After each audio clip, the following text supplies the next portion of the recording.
Kentucky, a land of green valleys, misty ridges, and small towns where everyone knows your name, or at least they think they do. Beneath its postcard beauty lies something older, something far less welcoming. The roads here don't just lead to other towns.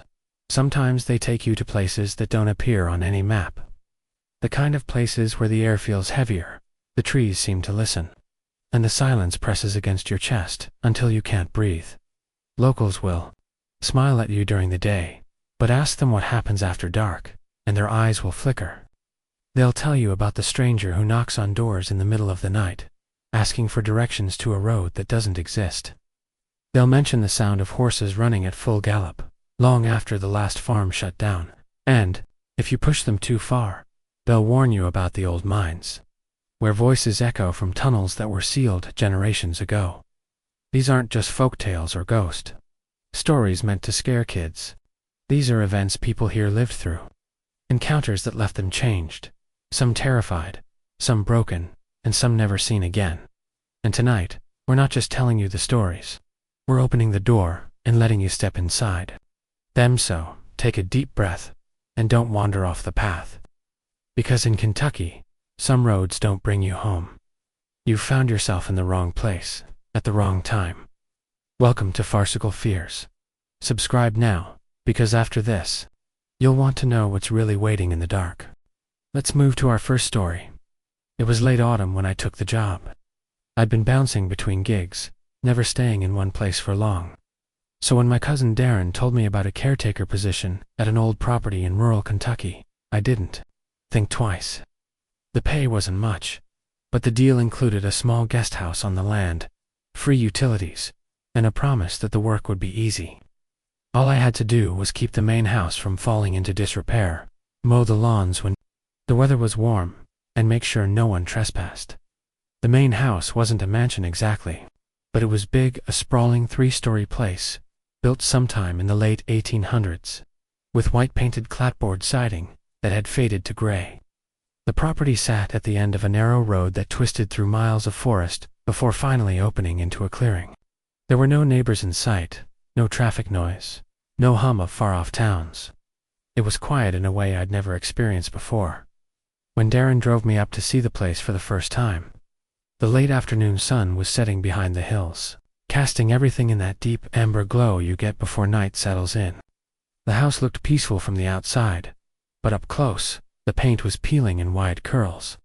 The porch sagged on one side, and several of the upper windows were clouded over with dirt from years of neglect.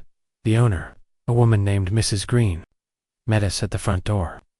She was in her late 70s, with a neatly pressed dress and silver hair pulled back into a bun so tight it almost looked painful.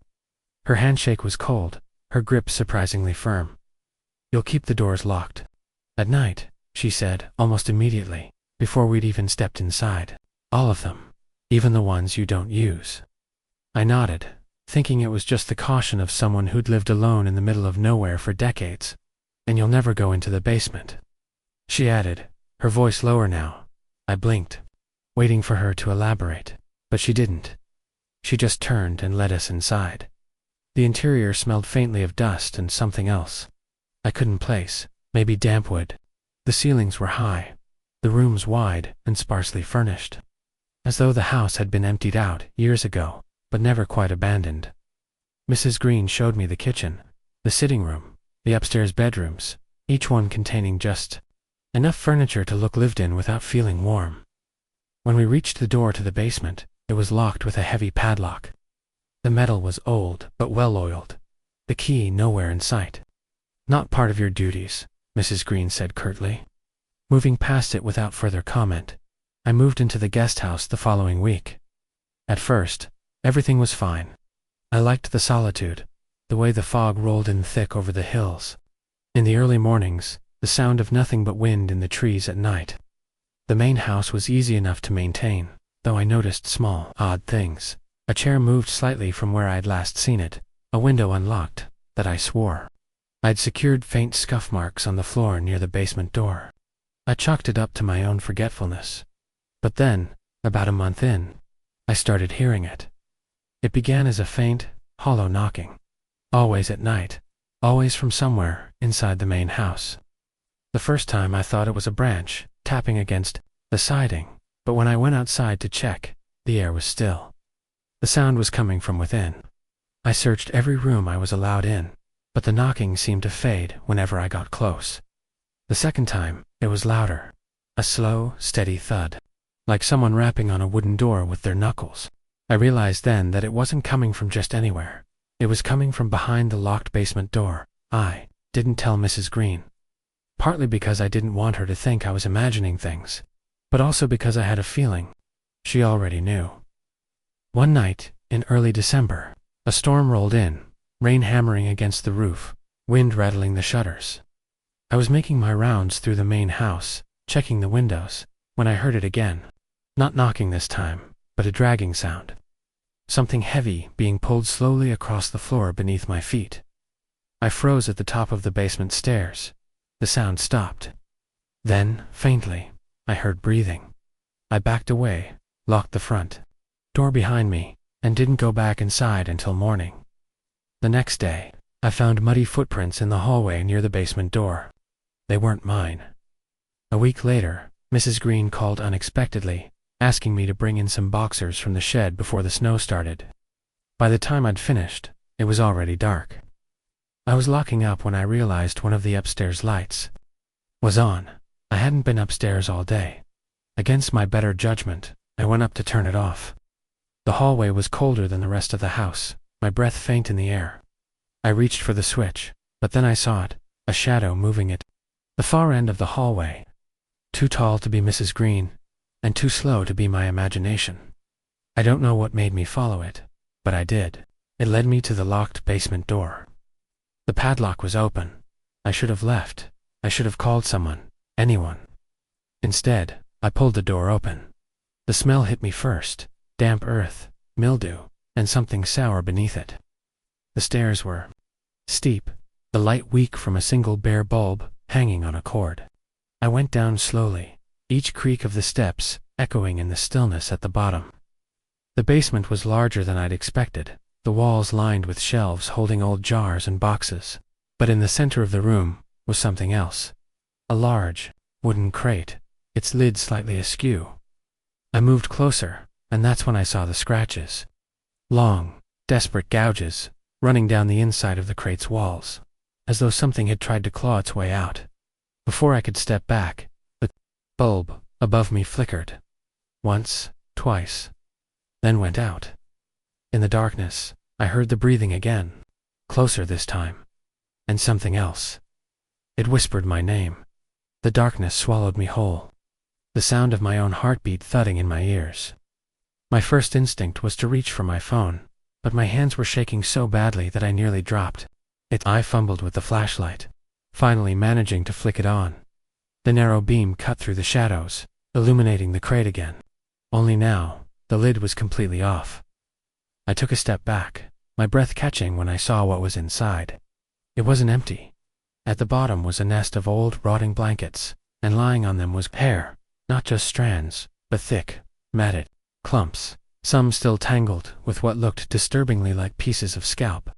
The smell was overwhelming, metallic and sweet, in the worst way.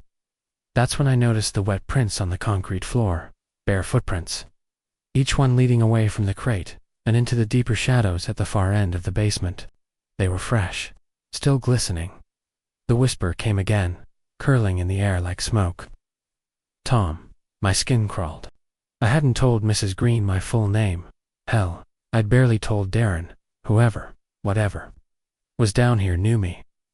I backed toward the stairs, keeping the flashlight aimed ahead. My beam caught movement, just a flicker, but enough to see. Something slipped behind a support beam. My gut told me to run. My legs wouldn't listen. Then I saw its hand, pale, too pale, like skin that hadn't seen the sun in years. The fingers were long, thin, each tipped with nails that had grown into yellowed, curling talons. They scraped lightly against the wood. That sickening sound like chalk on a blackboard. Mrs. Green doesn't like visitors, the voice rasped. It didn't come from behind the beam anymore. It came from all around me, like the basement itself was speaking. I bolted. My feet pounded up the stairs, the wood groaning under my weight. I could hear something following, fast. The slap of bare feet on the steps just behind me. I hit the main floor and slammed the basement door shut, twisting the lock so hard I thought it would snap. The padlock lay on the floor where I'd found it earlier. Its shackle bent open, as if it had been forced. For a long moment, I just stood there, trying to catch my breath. The silence pressed in, so complete that I could almost convince myself I'd imagined it all, until the knocking started again. Only this time, it wasn't faint. It was furious. The door shook with each hit, dust sifting down from the frame. And beneath the pounding, that voice, low, urgent. "You opened it, you let me out." The guest house felt like the only safe place in the world, so I ran. The snow outside was falling hard, stinging my face as I sprinted across the yard. By the time I locked myself inside, I was shaking so badly I couldn't even turn the key in the deadbolt at first. I didn't sleep that night. Every creak of the wind against the siding made me jump. I thought I heard footsteps circling the guest house more than once, but when I looked outside, the snow was too thick to see more than a few feet. Morning didn't bring relief. The storm had passed, leaving everything buried in white. I considered packing up and leaving right then, but something stopped me. Maybe stubbornness. Maybe the fact that I still had 2 months left on my contract and needed the money. When Mrs. Green came by later that afternoon, I half expected her to bring up the basement, but she didn't. She just handed me a small envelope of cash, the same way she did every month, and said, "Stay inside after dark.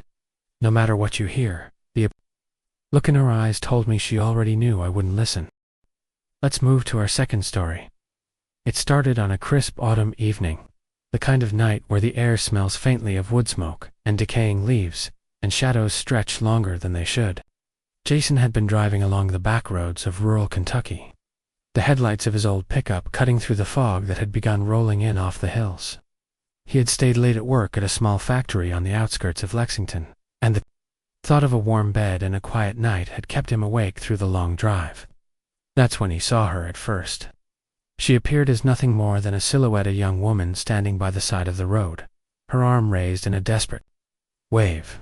Jason slowed the truck instinctively, the gravel crunching beneath the tires echoing unnaturally in the empty night. Her dress was long, white, and clung to her as though damp, though the air was dry. Her hair, dark and tangled, partially covered her face, but what caught his attention was the expression, or rather, the lack of it.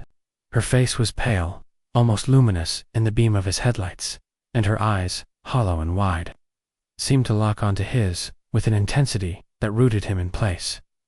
Jason rolled down the window, unsure if he should speak. "Do you need a ride?" he asked, his voice cracking slightly in the still night. The girl tilted her head, silently, almost inquisitively. Her lips moved, but no sound came out. A chill ran down his spine. Feeling suddenly foolish, he considered driving on, but the thought of leaving someone stranded alone in the Kentucky backwoods made his conscience refuse. With a deep breath, he unlocked the passenger door.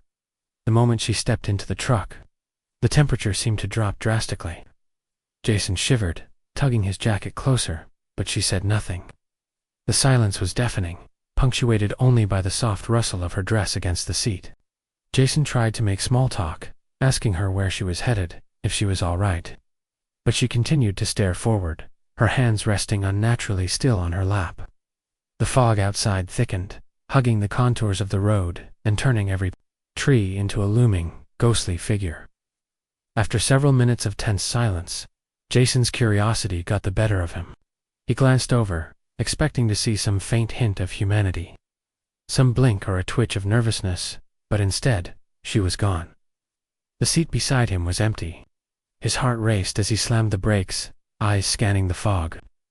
There was no figure on the road, no sign she had ever been there. The only evidence that she existed at all was the faint chill lingering in the air, and the small, almost imperceptible dampness where her body had sat. Shaken, Jason pulled over, fumbling for his phone. His hands trembled as he dialed his friend Mike, trying to speak without letting his voice betray the panic clawing at him. "You're not going to believe this," he whispered into the phone, recounting the strange encounter. Mike laughed, assuming Jason was exaggerating, until Jason described her eyes, those empty, hollow eyes. Silence followed, then a voice. On the other end, said only Jason. The vanishing hitchhiker. It's been years since anyone even— No, don't go there tonight. Jason's curiosity, though tinged with fear, had always been his weakness. He tried to shrug off the warning, blaming it on fatigue and the isolation of the drive.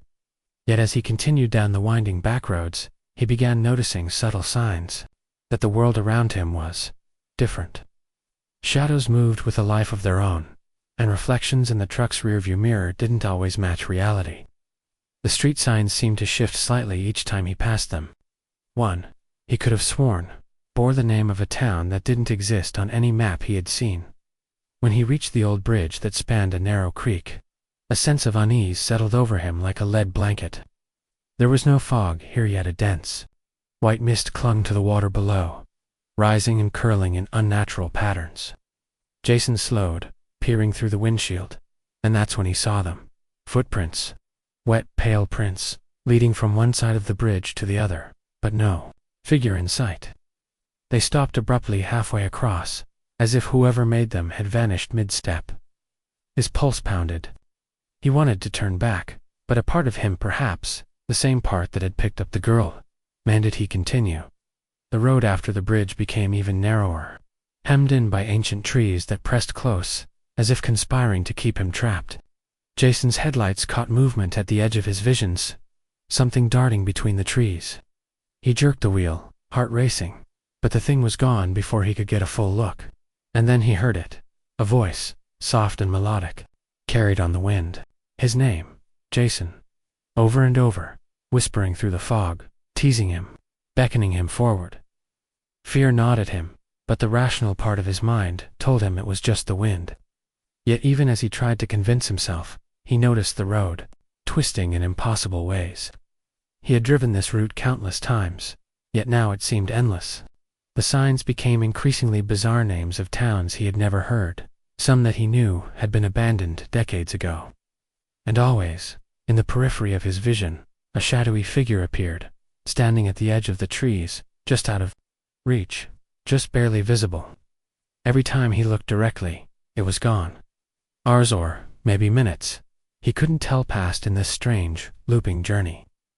Jason's exhaustion wrestled with terror, his mind fraying under the constant, impossible dissonance between reality and what he was experiencing.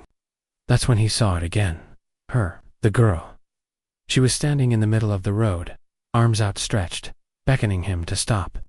Her expression was still vacant, still hollow, yet there was urgency in the tilt of her head.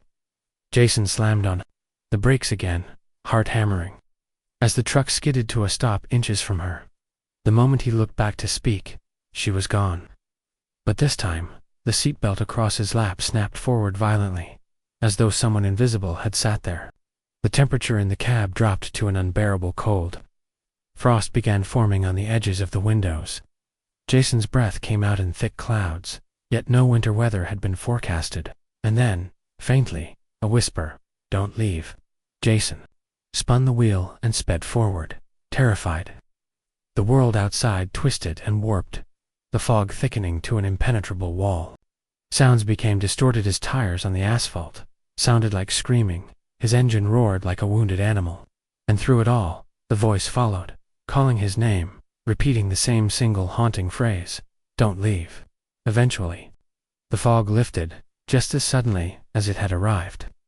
Jason found himself back on the familiar stretch of road near his home. The sun was rising, the world calm, quiet, normal. Trembling, he parked the truck in his driveway, staring at the empty passenger seat. There was no sign that anyone had been there, yet the chill lingered, like a residue of the impossible night. Over the next few days, Jason's mind refused to let the encounter go. Sleep became difficult. Every shadow in his home seemed to twitch unnaturally. He couldn't shake the feeling that she was still with him, somehow, waiting just beyond perception. One night, while scrolling through local news archives, he stumbled across a decades-old article. A young woman had vanished on the very back roads. He had traveled her last known location, eerily close to the bridge where he had seen her footprints. Locals had whispered of the vanishing hitchhiker, a ghostly figure who appeared to drivers late at night, only to vanish. Leaving terror in her wake, Jason tried rational explanations. Fatigue, hallucination, stress, but every rationalization fell apart when he started seeing glimpses of her in reflective surfaces, store windows, mirrors, the dark water of a creek, always just a fraction of a second, always gone when he blinked. His friends noticed the change in him, the haunted look in his eyes, the way he jumped at sounds that weren't there. But no one had seen her, no one believed him. He was alone in the fear, a solitary witness to something that defied explanation. Weeks later, Jason made the mistake of returning to the road.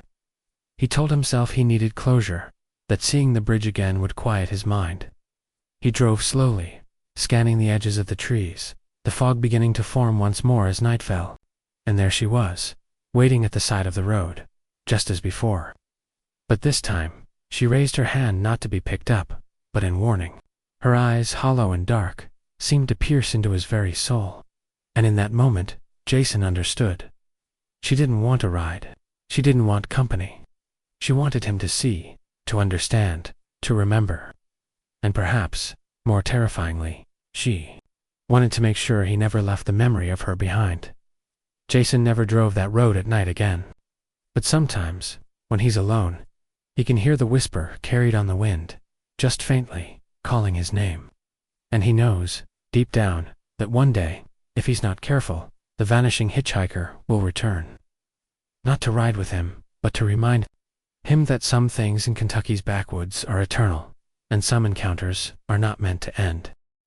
Let's move to our third story. It began in the small town of Bardstown, Kentucky, where history clung to the streets like dust on an old bookshelf. Julia had moved there for work, drawn by the quiet charm of the countryside, the cobblestone roads, and the antebellum architecture. But the moment she stepped into the house she had rented, an uneasy feeling settled in her chest. Something she could not shake, despite the sunlight streaming through the lace curtains.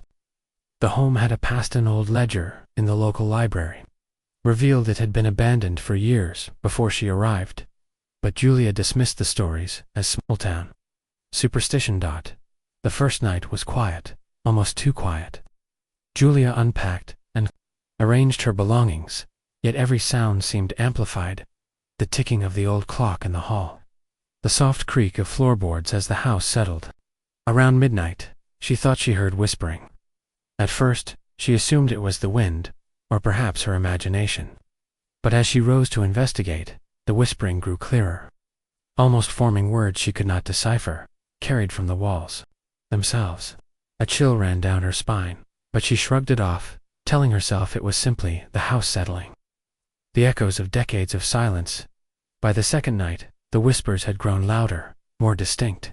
Julia lay awake, listening as the soft voices wove in and out of each other, seemingly coming from every corner of the house. When she finally gathered the courage to sit up, she noticed something strange, her reflection in the old mirror across. The room moved independently of her. A figure of a young woman with hollow eyes appeared behind her, pale and disheveled, yet vanishing the instant Julia blinked. Panic surged through her veins, and she ran from the room, slamming doors and frantically turning on every light. But the sense of being watched persisted. Determined to understand what she was experiencing, Julia began researching the house's history. She discovered it had belonged to the Wetherby family, a wealthy household in the 1800s, infamous for a series of tragedies. The youngest daughter, Evelyn Wetherby, had reportedly died under mysterious circumstances in the attic, and her disappearance was rumored to be the result of a curse placed upon the family. Locals had long avoided the house, claiming that anyone who stayed overnight would feel a suffocating presence, hear whispers, or even witness the dead themselves. Julia's skepticism wavered, replaced by a gnawing unease. One evening, while exploring the attic, she found an antique doll hidden beneath dusty tarps. Its porcelain face was cracked, its eyes unnervingly lifelike, and it seemed to radiate a cold, oppressive energy. The instant Julia picked it up, the air around her thickened, making it hard to breathe. That night, strange things began happening. She would find the doll in different rooms than where she left it, sometimes sitting upright in chairs, sometimes lying face down with its cracked eyes staring at her. At first, she rationalized these occurrences, blaming forgetfulness or the house settling. But soon, the doll began to whisper. The whispers were soft, almost imperceptible, but unmistakable. They called her name, laughed when she turned her head, and sometimes repeated things she had only thought in her mind. Julia became increasingly isolated, avoiding friends and coworkers. Sleep was impossible. Every time she closed her eyes, she would see Evelyn's hollow-eyed figure standing at the foot of her bed, the doll clutched tightly in her small hands. Her dreams became twisted, looping nightmares, where the walls of the house expanded impossibly, trapping her in endless corridors, while faint giggles echoed in the darkness. Months passed, and the doll's influence intensified. Objects would move on their own, doors would slam, and mirrors reflected images that were not her own. Julia tried to remove the doll from the house, throwing it into the fireplace, dumping it in the river, burying it in the yard, but each time, it returned to its place on the attic floor, undamaged, eyes staring with that same hollow intensity. Desperate, she sought the advice of a local historian, an elderly man named Mr. Hargrove, who listened gravely as she recounted the events. He explained that Evelyn Wetherby had been obsessed with a particular doll during her life, and superstition held that her spirit had bonded with it after death, latching on to anyone who entered her old home. Julia's blood ran cold. Despite his warnings, Julia refused to leave. She told herself she could endure it, that she could prove it was all imagination. But the doll had a cunning intelligence.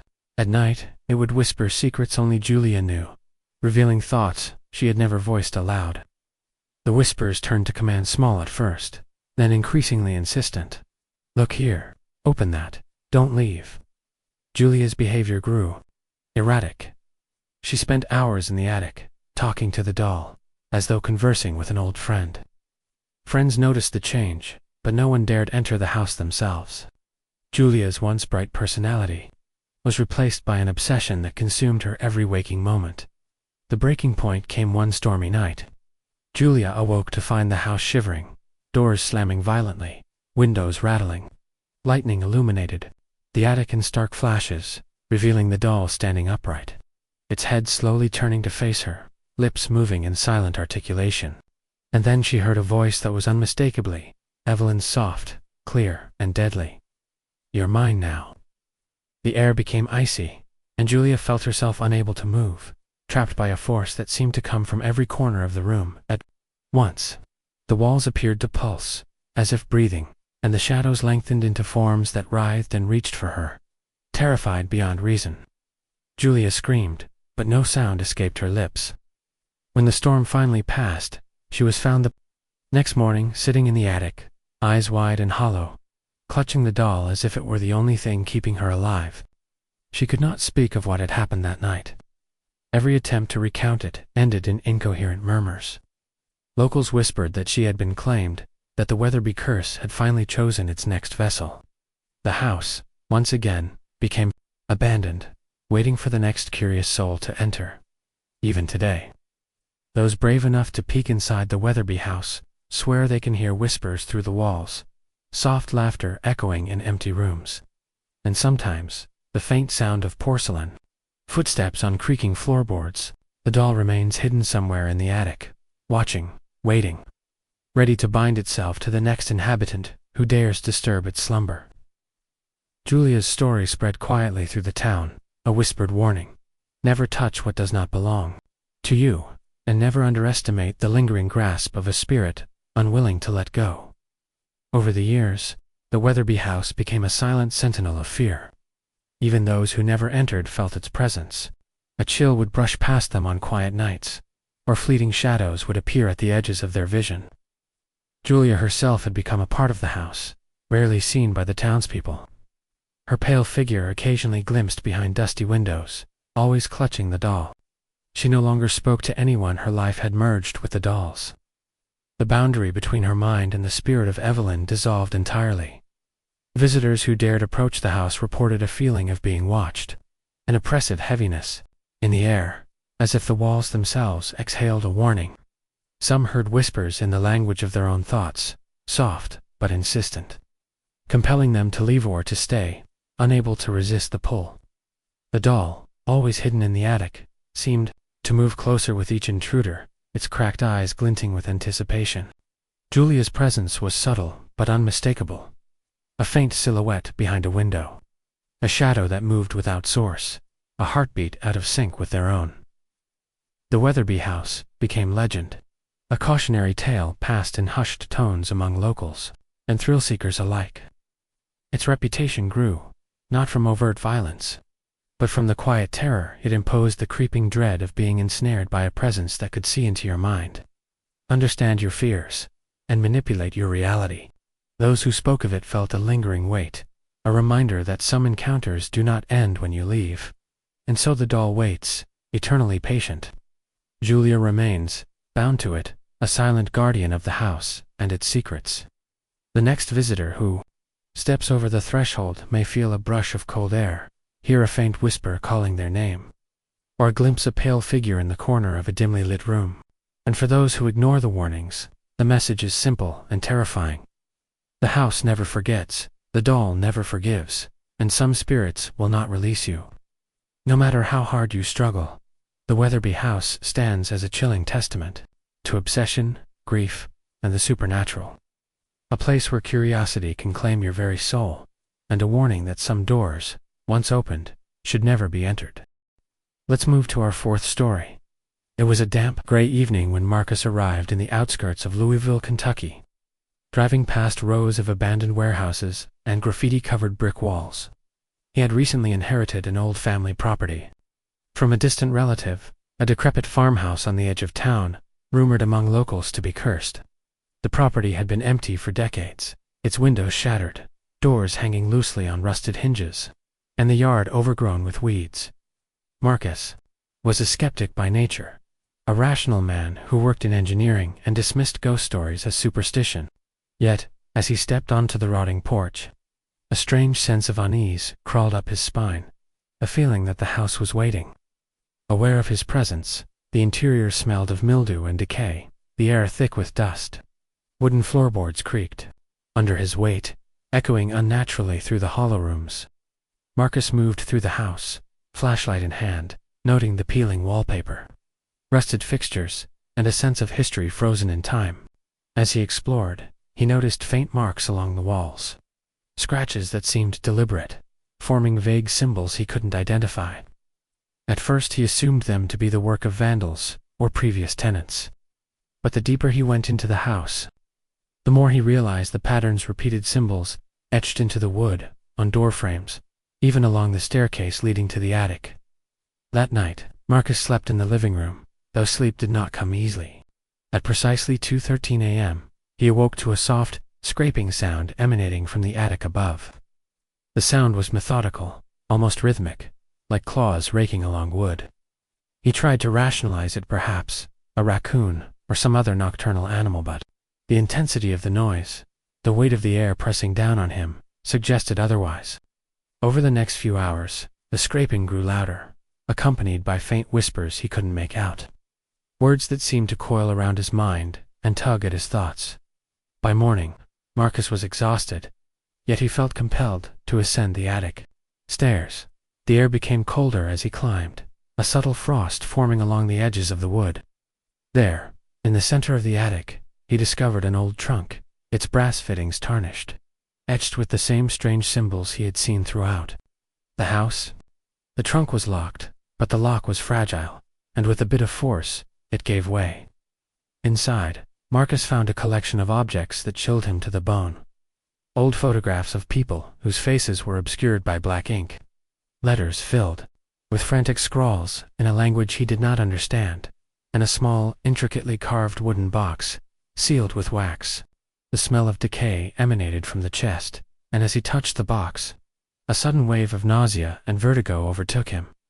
The first night after discovering the trunk, Marcus's dreams became a blend of memory and nightmare. He saw people he had never met wandering through the house, their faces pale, their eyes empty. He heard screams that seemed to come from inside his own chest. And always, the carved box called to him, whispering promises and threats in a language he could not comprehend, but somehow understood. When he awoke, he found the box on his bedside table, though he had placed it carefully back in the trunk before sleeping. Panic gripped him. How had it moved? His skepticism wavered, replaced by an instinctual fear that some malevolent force was now tied to him. As days passed, the activity escalated. The house seemed alive, its walls breathing, its floors shifting imperceptibly beneath his feet. Marcus could hear voices calling his name from empty rooms, and shadows moved independently of any light source. Small items disappeared and reappeared, in impossible locations. His reflection in mirrors began to lag, showing glimpses of himself in moments he did not remember living. The box, however, remained the epicenter of the disturbances, radiating a palpable malevolence that made the air heavy and suffocating. Marcus tried to seek answers. He delved into town archives, speaking with historians and locals, uncovering fragments of the property's dark history. The house had belonged to a family known for occult practices in the early 1900s. It was said that they attempted to trap spirits within objects to gain protection and power, and the wooden box was rumored to contain the essence of a tormented soul, bound unwillingly by the rituals of the past. The warnings he received were clear. Anyone who opened the box without the proper rites would invite its wrath. Marcus's heart raced. He had done exactly that. Night after night, the manifestations grew more intense. Figures appeared in the corners of rooms, their faces twisted in silent screams. The whispers became intelligible, accusing Marcus of trespassing, of desecrating what should have remained sealed. He tried to leave the house, but every exit seemed to vanish, corridors elongating, doors leading to the same rooms he had passed moments before. He was trapped in a labyrinth of his own home, a prisoner of the very structure he had inherited. One evening, driven to desperation, Marcus attempted a ritual described in one of the old manuscripts he had found. He recited words in the ancient language, hoping to contain or banish the spirit trapped within the box. The air thickened instantly, shadows collapsing inward, the temperature plummeting to freezing. The box shook violently, and a guttural scream erupted from within, filling the house with a sound so piercing, it felt as if it would shatter his skull. For a moment, silence fell, and Marcus dared to hope he had succeeded. But the calm was short-lived. When he looked up, the attic was empty except for the box, now open, and a dark, humanoid figure rising from its interior, its eyes empty voids, its presence consuming the room. Marcus realized then that the box had never contained a soul. It had been a doorway, a tether, and now the spirit was free, bound only to him by the act of opening it. The figure moved through the house with a deliberate intelligence, whispering secrets, revealing visions of death and despair, and demonstrating a power that warped reality around Marcus. Rooms shifted, floors warped, and time itself seemed to break, looping in ways that left him disoriented. He began to lose track of days, of nights, of the world outside the house. The culmination of the haunting came during a thunderstorm that battered the old structure. Marcus was driven to the attic once again, compelled by the entity to confront it fully. As lightning illuminated the attic in jagged flashes, the figure's form solidified, revealing a twisted, distorted human shape with eyes like empty voids. Marcus tried to flee, but the floor beneath him fractured, plunging him into darkness. He landed at the base of the staircase, the box at his feet, glowing faintly with a malevolent red light. The whispers now filled his mind entirely, drowning his thoughts with commands and threats.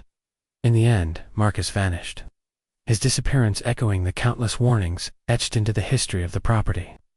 The house fell silent once more, waiting patiently. The box remained on the attic floor, its lid slightly ajar, radiating a quiet, sinister energy. Locals who dare approach the property claim to hear strange noises inside, shadows flickering behind boarded windows, and sometimes a low guttural whisper that seems to emanate from nowhere, a warning to leave or join those trapped before the house and the box serve as a chilling reminder.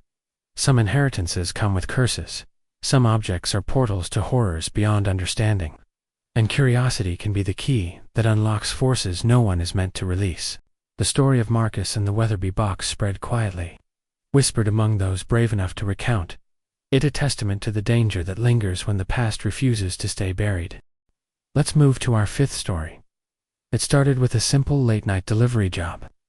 Taylor had taken the night shift at a small convenience store on the outskirts of Lexington, Kentucky, thinking it would be easy money and quiet hours. The town was unusually foggy that evening, thick clouds clinging low to the ground, muting streetlights and turning familiar streets into shadowed corridors. Taylor's routine was mundane at first, stocking shelves, checking the security cameras, and serving the occasional customer. But as the hours dragged on, a growing unease took root, a feeling that someone or something was watching from the shadows just beyond the fluorescent light. Around midnight, the first strange occurrence happened. A customer entered, or at least Taylor thought so. The figure was tall, hunched, and silent, dressed in dark, tattered clothing. No words were exchanged, no items purchased. The figure simply moved slowly through the aisles, pausing occasionally, always staring with eyes that reflected nothing. Taylor attempted to greet it, voice trembling, but received no response. By the time the figure left, Taylor felt a cold weight pressing into the pit of their stomach, an instinctual dread that the encounter was not ordinary.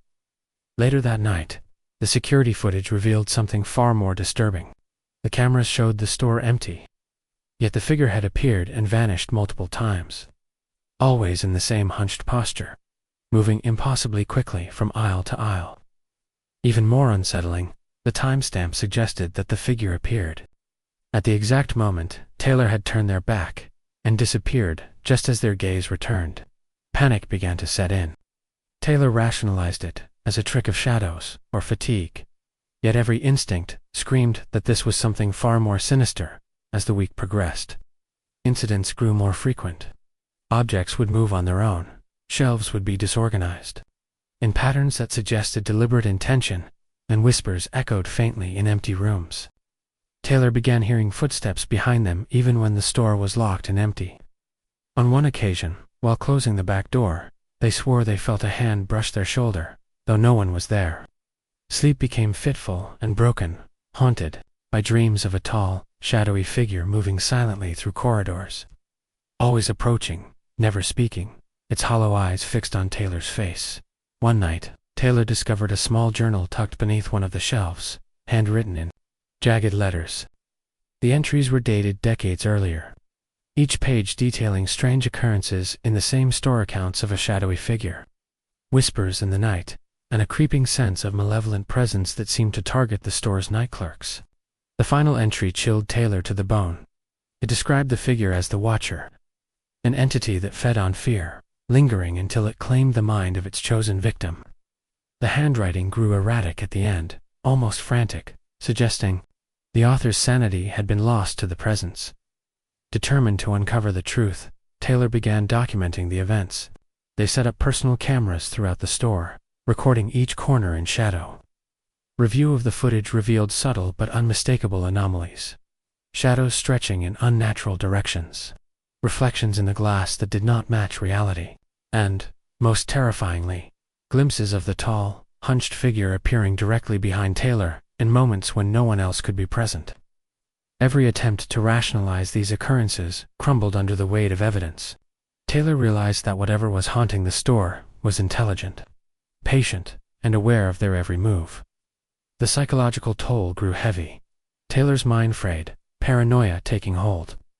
They avoided mirrors, fearing glimpses of the Watcher, and began talking to themselves to maintain sanity. Customers who came during daylight hours commented on Taylor's hollow expression, their once bright demeanor replaced by a tense, haunted demeanor. The whispers began infiltrating Taylor's waking hours, faint at first, then persistent, calling their name, repeating secrets only Taylor knew, eroding the boundary between reality and nightmare. One particularly harrowing night, the figure became more aggressive. Taylor was stocking shelves when the lights flickered and went out entirely, plunging the store into darkness. The silence was shattered by low, guttural breathing directly behind them. Heart racing, Taylor spun around, and in the faint light of the emergency exit sign, glimpsed the Watcher taller, more distorted than ever, its shadow seeming to stretch and warp across the aisles. The entity advanced slowly, deliberately, and Taylor felt an unnatural force pressing against their chest, a suffocating weight that made movement nearly impossible. In desperation, Taylor fled the store, only to find the parking lot empty, fog, thick and suffocating. Every exit seemed to twist, the familiar streets of Lexington appearing unfamiliar, distorted, as though the town itself had been reshaped by the presence of the Watcher. The entity followed, silent but palpable, a cold dread pressing into Taylor's mind. Attempts to call for help were thwarted. Phones failed, radios emitted only static, and every sound became muted under the oppressive influence of the figure. Days turned into a fog of fear and confusion.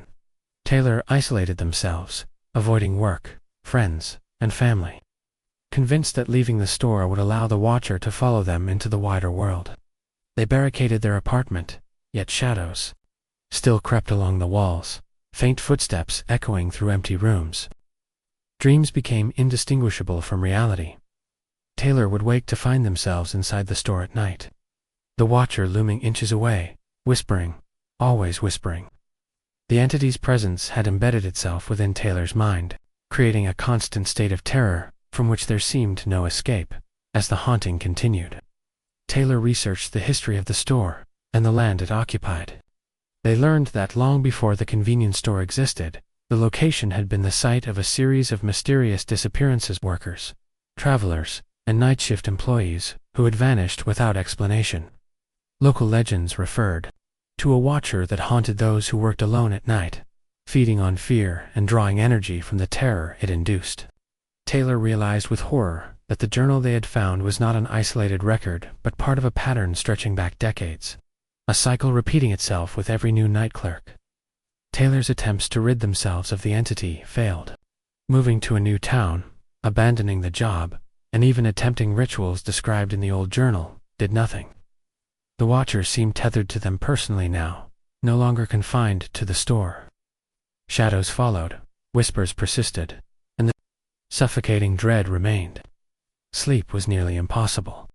Taylor's waking life and nightmares merged, creating a perpetual state of fear.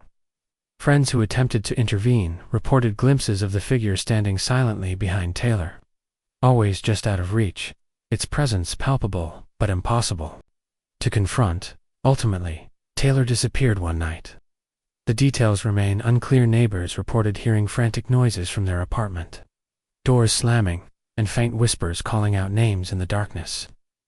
By morning, Taylor was gone, leaving behind only the lingering sensation of dread and the subtle echo of whispers in the empty rooms.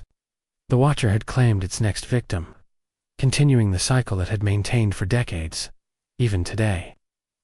Night shift employees in Lexington whisper about the convenience store and the Watcher, warning newcomers of a tall, shadowy figure that waits, silently, intelligent and patient, feeding on fear and obsession. Those who ignore the stories often vanish without a trace, leaving behind only the memory of a presence too terrifying to describe, and a chilling truth. Some horrors are patient, calculated, and eternal, waiting for the darkness of night to claim their next victim. Let's move to our sixth story.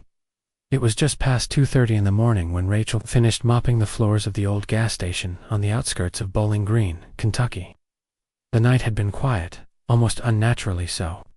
Rachel had worked the night shift here for over 6 months, and while the job was lonely, she had grown accustomed to the silence and the occasional late-night traveler. But that night, something felt often, unshakable heaviness that clung to the air and made the fluorescent lights buzz in a way she had never noticed before. The first oddity appeared when she noticed the security cameras glitching intermittently. On the monitors, nothing seemed out of place at first, just the empty pumps and darkened roads. Then, for a split second, a figure appeared near the back door. Rachel squinted, assuming it was a shadow or a trick of the reflection, but the figure's shape was unmistakable, tall, thin, and impossibly still. When she flipped through the different camera angles, it was gone, leaving her questioning her own eyes. Shrugging it off as fatigue, Rachel went to check the storage room. The door creaked loudly, and a cold draft greeted her.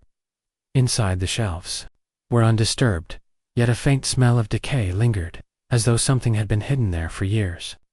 She shook her head, forcing herself to focus on finishing the night shift. But as she moved back to the main counter, A sound stopped her in her tracks, a low whisper, almost too faint to recognize as words. It seemed to come from everywhere, and nowhere at once. Her heart raced, and she convinced herself it was her imagination. Hours passed, but the sense of being watched intensified. Shadows appeared in corners where no light should fall, stretching and twisting in ways that defied logic. Rachel tried to call for help, but her cell phone had no signal. Even the radio crackled only static, amplifying the eerie silence of the surrounding darkness. Then she saw movement on the monitors again. A figure now lingered at the gas pumps. Closer, standing unnaturally straight, its face hidden in the dim shadows. Her stomach turned cold, and a sense of dread settled in her chest, like a physical weight. The night escalated quickly. Objects began to shift on their own. Cans of soda fell off shelves. The vending machine started dispensing items, without anyone touching it, and the store lights flickered erratically. Rachel tried to keep her composure, speaking aloud to herself to remain grounded, but the whispers became voices, hissing accusations and demands, repeating her name over and over. She realized she was not alone, that something had been there, all along, waiting for her alone in the quietest hours. Rachel attempted to leave, but every exit seemed blocked. Doors that had opened easily moments before were now stuck, their handles icy cold. Windows refused to budge. Panic began to claw at her mind, and she felt her sense of reality slipping. The figure appeared intermittently on the monitors, sometimes in the doorway, sometimes behind her, its presence unmistakable and terrifying. No matter where she looked, the shadows seemed alive, watching, calculating, and patient darters became an indistinguishable blur. Rachel tried to calm herself, remembering the stories she had heard from previous night clerks about strange occurrences at the station, lost employees, unexplained accidents, whispers in the night. At the time, she had dismissed them as local superstition. Now, trapped and desperate, she understood the grim reality. The gas station itself seemed sentient, feeding on fear, and she had become its target. At one point, Rachel ventured into the office to gather her thoughts. She found old records and employee logs dating back decades.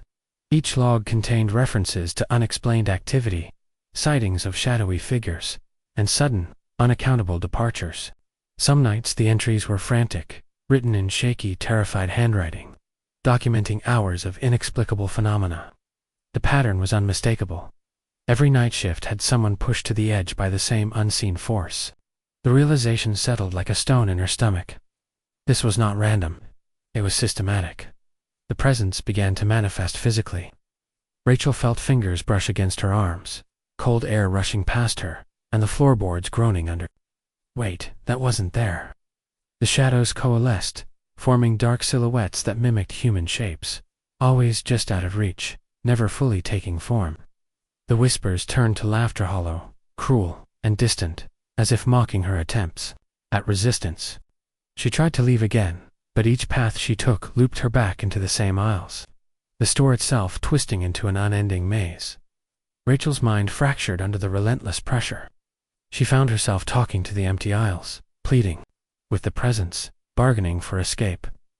She realized the station thrived on fear, each heartbeat and gasp of terror feeding its hunger.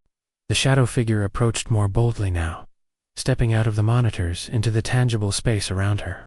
Its form was tall and emaciated, with elongated limbs and featureless face, its movements unnervingly smooth. Rachel froze, unable to scream, paralyzed by the suffocating aura of dread emanating from it. Desperate. Rachel remembered an old protective charm her grandmother had once mentioned, simple symbols, meant to ward off malevolent spirits. She hastily drew them on the floor with chalk, muttering prayers she barely remembered. For a moment, the shadows recoiled, the figure halting its advance, and the whispers softened. But the relief was fleeting. The station shifted again, aisles elongating, lights flickering violently, and the laughter returned, louder and more mocking. Rachel realized this was a predator, unlike any she had known, intelligent, patient, and impossible to defeat through simple means.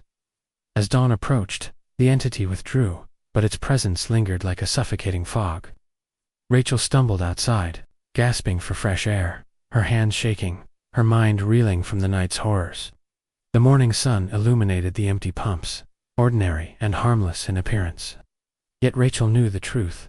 The darkness would return with the next night shift, and the Watcher would resume its endless game. Rachel never returned to work at that gas station. Local employees spoke of her disappearance vaguely. Rumors of a night clerk who never returned, whose car was found abandoned at the edge of the lot.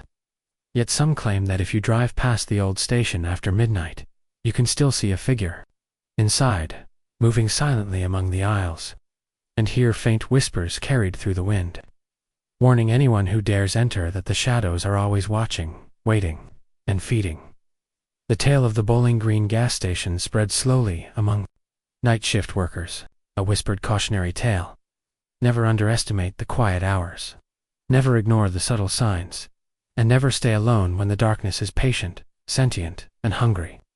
The station waits, eternal and vigilant, for the next soul who ventures into its fluorescent-lit corridors, and it has never been known to release one willingly. Let's move to our seventh story. They call it the Wailing Rock, though very few dare speak its name aloud.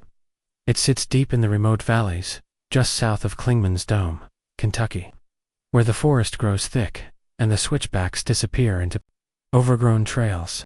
Hikers who wander too far tell tales of an ancient stone that hums with a sorrowful resonance after dark, a sound that seeps into the bones and leaves a chill in the soul. The locals avoid the area, warning outsiders that some places are meant to remain untouched, that certain echoes of grief can take root and never let go. Sam and his friends had been avid hikers for years, always chasing remote trails for the thrill of isolation. They had heard rumors of the Wailing Rock during a late-night discussion at a campground, laughing at the ghost stories that were told in hushed tones. "It's just the wind," Sam had said. But curiosity, that insidious whisper of adventure, drove them to plan an expedition, one that would take them deeper than any trail they had hiked before. The journey began under the late afternoon sun, warm light filtering through dense leaves, giving the forest a golden glow. At first the hike was mundane. Roots to step over, streams to cross, the occasional bird darting overhead. But as they ascended, the air grew heavier, damp and thick with the scent of moss and decay. The trail became less defined, and the group noticed peculiar scratches on trees, deep gashes etched as if by claws or some unknown tool. Oddly, the marks appeared to form symbols, jagged and irregular, yet deliberate. By the time they reached the area locals described, the sun had set, leaving the forest in shadows and moonlight. The Wailing Rock rose from the earth like a jagged sentinel, its surface slick with moisture, veins of quartz catching faint light. Sam felt a shiver crawl up his spine. He knelt to touch the rock, and in that instant, a low vibration emanated from it. It started faintly, like a distant hum, but quickly escalated into a sound that seemed to resonate inside his skull. The noise was alive, shifting between tones that were almost mournful and others that screamed with anger. One by one, the group experienced the sound differently. Some swore they heard crying children perhaps, or something older, something that carried centuries of sorrow. Others felt nausea, vertigo, as though the rock was bending reality around them. Sam realized with a sinking dread that this was no ordinary stone. The Wailing Rock was a trap, a vessel for grief and despair that had accumulated over generations, and it had chosen to awaken as soon as they arrived. That night, they camped near the rock, but sleep was impossible. The cries and wails persisted, echoing through the valley, carrying voices that seemed to know their names.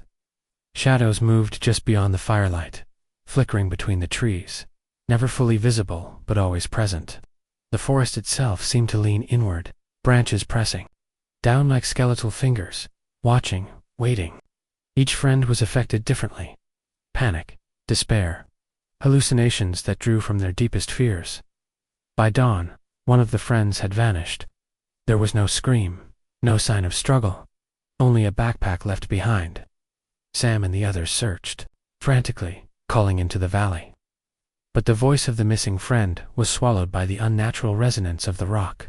When they returned to the site where the disappearance had occurred, the ground was disturbed in ways that suggested clawed digging, as if the earth itself had been torn apart by an unseen force. The next days were worse. Every attempt to leave the area ended in the forest bending back on itself. Trails twisted, familiar landmarks vanished, and the sun rose and fell at irregular intervals. The Wailing Rock seemed to manipulate time and space, bending reality around it to ensure the hikers could not escape. Their hunger, thirst, and fatigue became exaggerated, their bodies and minds eroding under the relentless presence of the stone. Whispers spoke to them now directly, carrying secrets and lies, promising safety for a price, offering visions of loved ones to lure them into compliance. Sam kept a journal, desperate to retain some sense of reality. The entries became more frantic with each passing day. He documented their discoveries, scratches on trees forming coherent, albeit cryptic, language, the strange, unnatural phenomena of the valley, and the reactions of his friends. One friend began talking to the shadows as if conversing with someone real, claiming the Wailing Rock had sent them messages. Another started scratching similar symbols onto trees, compelled as though possessed by the energy of the stone. Sam feared that they were losing themselves to the valley, becoming part of the same sorrowful resonance that had ensnared countless. Others by the seventh night, only Sam and two friends remained. The others had disappeared without a trace, leaving behind personal items scattered near the Wailing Rock, as if offered to whatever force dwelled within it. Sam attempted to reason with the stone, speaking aloud, pleading, and even apologizing for trespassing. The Wailing Rock responded not in words, but in a vibration that shook the ground and reverberated through Sam's chest, a sound that seemed almost sentient, judging him, weighing him. It was then that Sam noticed the carvings on the rock itself, faint, almost imperceptible at first, but growing clearer under moonlight. They depicted figures bound to the stone, contorted in poses of despair and anguish, faces twisted with fear and pain. Each figure seemed to be reaching outward, as if pleading for release, yet unable to escape. The realization struck Sam. The Wailing Rock was not merely haunted. It was a prison, a vessel that consumed life, capturing the souls of those foolish enough to linger too long. The last night became a desperate struggle. The two remaining friends were driven mad by the sound, attacking each other in fits of paranoia. Sam barely managed to escape the fray, running through the valley as the cries intensified, echoing with a volume and clarity that felt physically painful. The forest seemed to close in, branches clawing at his clothes and face, roots tangling around his legs to slow his flight. Every turn seemed to lead back to the stone, the Wailing Rock's voice growing ever louder, insistent, commanding him to stop, to surrender. Finally, Sam collapsed near a stream, gasping for breath, utterly exhausted. The cries of the Wailing Rock seemed to recede, replaced by a whisper that was almost comforting, coaxing him to rest. In that moment of weakness, Sam understood the inevitable truth. The stone did not allow escape. It never had. The few who returned from the valleys surrounding Klingman's dome were never the same hollow-eyed, silent, carrying an unshakable sorrow that lingered long after the forest was left behind. Sam's journal, recovered years later, told only part of the story. His final entry, smudged and frantic, described the stone's intent to consume him entirely, to add his sorrow to the resonance of the valley.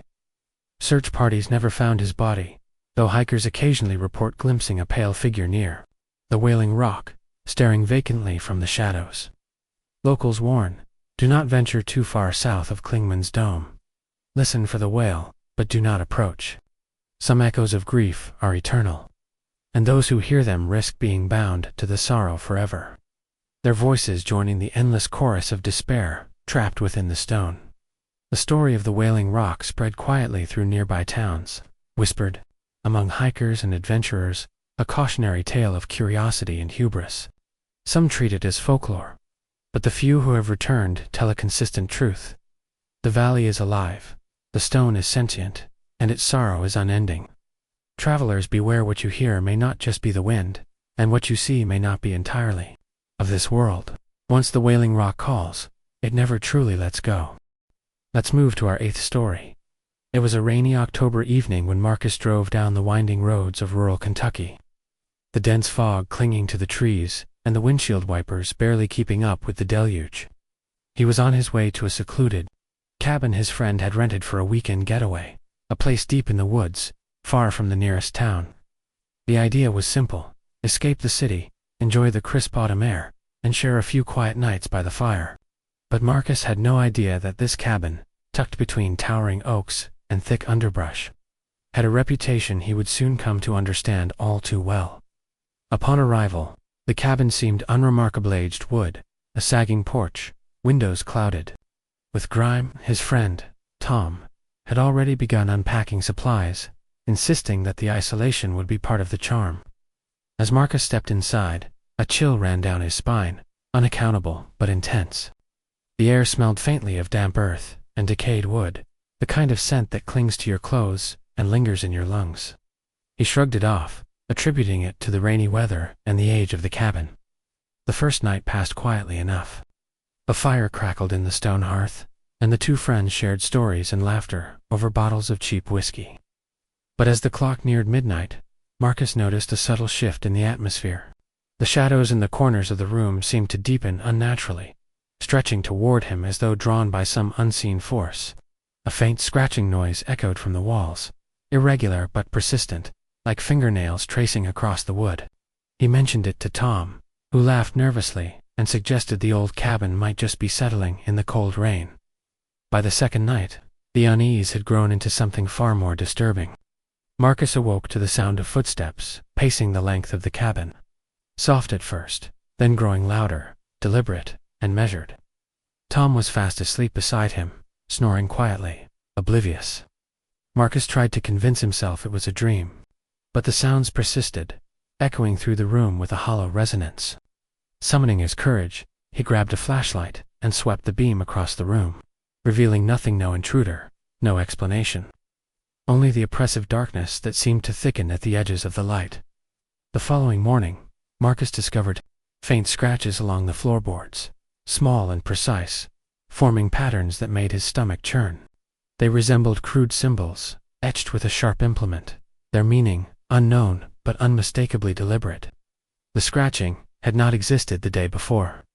Tom dismissed it as tree branches scraping against the siding in the wind, but Marcus couldn't shake the certainty that it had been something inside the cabin.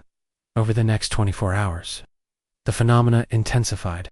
Objects moved inexplicably, chairs shifted, doors opened slightly when closed, and the faint scent of decay seemed to permeate the cabin at irregular intervals. Marcus's dreams were invaded by a figure shrouded in darkness, faceless, with hands impossibly long, reaching silently toward him. He awoke with bruises on his arms, scratches down his back, and the unmistakable feeling that he had been touched by something that did not belong in the world of the living.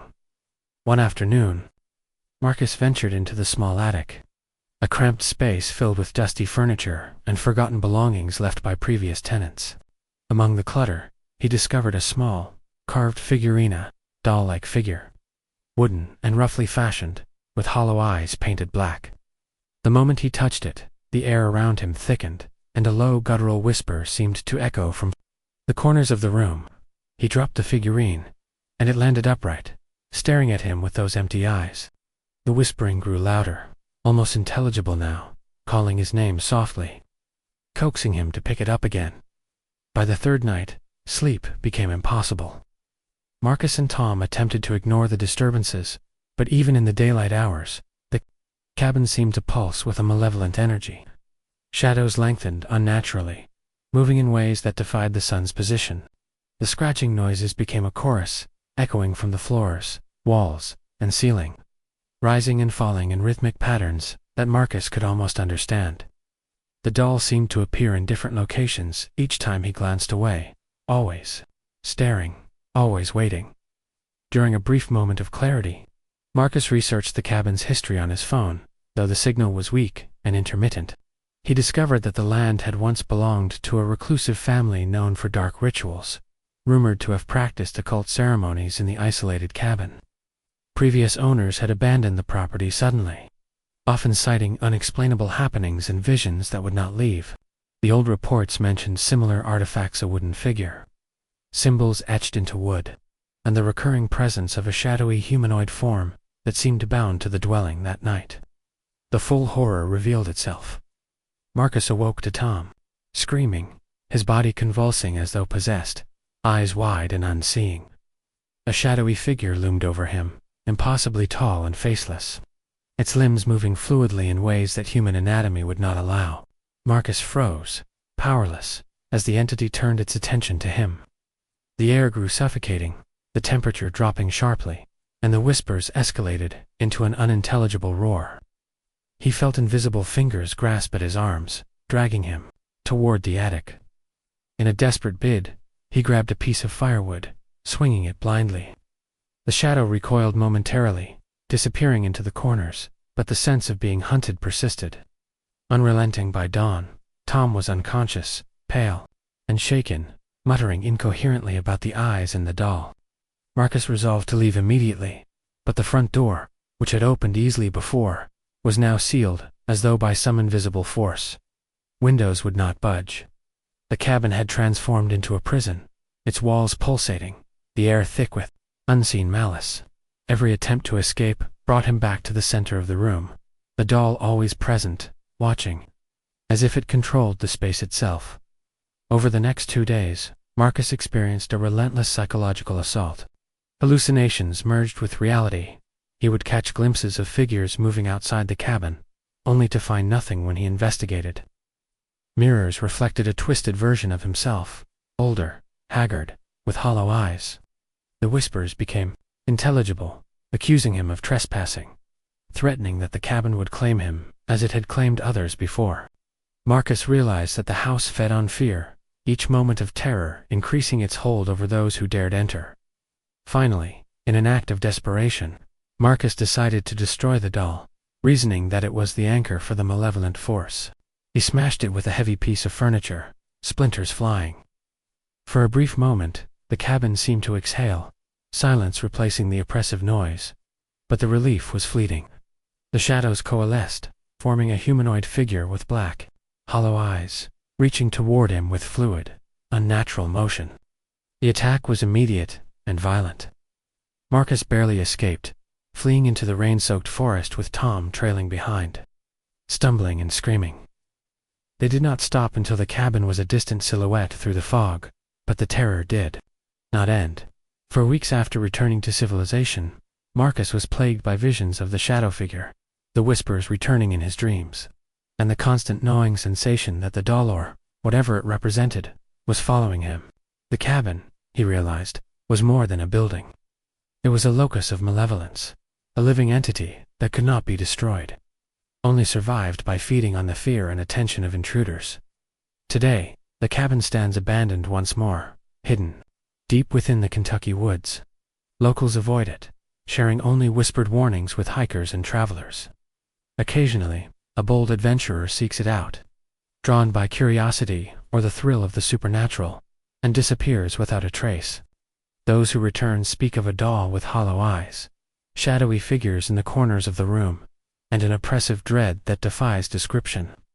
The story of Marcus and the cabin has become another layer in the tapestry of fear surrounding the area, a chilling reminder that some places are meant to remain untouched, and some horrors never truly leave. Let's move to our 9th story. The town of Pine Hollow, Kentucky, had always been quiet to the point where the few residents who remained often joked that the wind itself whispered secrets too dangerous to hear. But the Thompson family's arrival in the late summer of 1998 brought a subtle shift in the air. They purchased a large, Victorian-era house on the outskirts, a structure that had sat empty for decades, its paint peeling, windows clouded with grime, and an overgrown yard that stretched to the edges of a forest. The house had a reputation. Of course, children whispered about shadows that moved on their own. Neighbors claimed to hear doors creaking long after the wind had died down, but the Thompsons were newcomers, unaware of the warnings. From the very first night, something felt wrong. The air inside the house was thick, as though it had absorbed years of tension and despair. Mr. Thompson joked about it being old house smell, but even he admitted that the silence was unnerving. Doors seemed to move slightly on their own, and faint scratching noises could be heard in the walls at night. Their daughter Emily was the first to notice the strange occurrences. At just 8 years old, she claimed she saw a shadow lady in her room, standing at the foot of her bed, watching her sleep. Her parents dismissed it as a dream, but Emily was persistent, insisting that the figure's eyes were hollow, black voids that chilled her to the bone. As weeks passed, the disturbances grew more intense. Lights flickered sporadically, and the family would sometimes hear faint whispers in empty rooms. Objects shifted inexplicably. Dishes would be found stacked oddly, books scattered across the floor, and Emily's favorite toys appeared in places she swore she had never left them. At first, the family tried to rationalize its settling foundations, faulty wiring, or misplacement, but the pattern of the incidents was too deliberate, too intentional to be explained by ordinary means. One night, Emily awoke screaming. She claimed a hand had reached from the darkness under her bed and tried to pull her in. Her parents rushed to her side, finding her trembling and scratched along the forearm. They checked under the bed, but it was empty. That night, they installed additional locks and motion sensor lights, hoping to regain some sense of security. But the house had no intention of granting peace. Whispers grew louder, now forming words in a language none of them could understand. Yet the tone carried unmistakable malice. Emily's dreams became increasingly vivid and disturbing. She spoke of a woman in black who roamed the hallways, mourning, always searching, always weeping. Sometimes the figure would appear in the family's dreams collectively, and the house seemed to bend reality, merging dream and waking moments. Mr. Thompson began noticing changes in Emily's behavior. She would stare at empty corners of rooms, muttering under her breath, her young face drawn and haunted. He began documenting the events, recording the whispers with audio equipment, only to find when he played it back that it was a distorted, almost demonic, version of human voices. By the third month, the entity began interacting more aggressively. Doors slammed on their own, windows shattered without cause, and Emily's room became a focal point of activity. She refused to sleep there, often curling up on the living room couch, terrified to be alone. Mr. and Mrs. Thompson considered leaving, but the house had a hold on them. Every attempt to sell or rent the property was met with sudden cancellations, financial setbacks, and inexplicable delays. It was as though the house itself did not want to release its new occupants. One evening, Mrs. Thompson discovered an old journal in the attic, hidden beneath rotting floorboards. The journal belonged to a woman named Margaret Whitmore, a former resident who had lived in the house in the late 1800s. Her entries chronicled a descent into madness. Margaret wrote of the lady in black who haunted her family, speaking in the dead tongues of ancestors, and of rituals performed to appease the entity. The final entry ended abruptly. She takes them when the shadows grow long, and the house hungers for the living. The journal was brittle, yellowed, and smelled of decay. Yet the writing was legible, echoing the very experiences the Thompson family was enduring. The next night, the activity escalated. Emily vanished from her bedroom, while her parents were downstairs. They searched frantically, calling her name, only to find the attic door slowly closing on its own. When they opened it, the attic was empty, save for the journal lying open on the floor. The shadows in the corners of the room seemed to pulse and twist, and Emily's muffled cries echoed from somewhere deep within the house's walls. Desperate, the Thompsons called the local authorities. But the search yielded nothing. No child, no sign of forced entry, no indication that she had left the house. It was as if the building itself had swallowed her. For weeks, the family tried to cope with the absence. Emily's voice would sometimes echo faintly, calling from empty rooms, and shadows moved with purpose, avoiding corners illuminated by sunlight. Objects belonging to Emily, her toys, books, even clothing would reappear in precise, eerie arrangements, forming patterns reminiscent of Margaret Whitmore's journal symbols. Psychics and paranormal investigators were contacted, all of whom reported the same thing. The house was sentient, feeding on fear, and the entity was anchored to the family, particularly to Emily. Every attempt to cleanse or banish it failed, leaving only temporary relief before the activity returned, more aggressive than before. By the 6th month, Mr. Thompson had begun to hear whispers, even when alone. The voices spoke in urgent tones, commanding him to perform tasks, warning him of impending doom, threatening harm to his family. The house had fully infiltrated their lives, blurring the line between reality and the supernatural. Emily's presence, or absence, became a constant, haunting influence. Sometimes glimpsed in mirrors, sometimes heard crying, but always just out of reach. Despair settled over the Thompsons, their health deteriorating under the weight of relentless fear.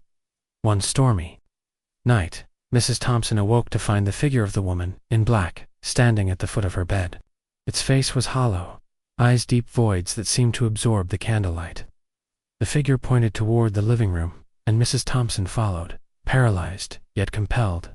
There, the walls of the house seemed to bleed shadows, forming tendrils that reached toward the ceiling and floor simultaneously. She could hear Emily's voice, distant yet clear, screaming for release.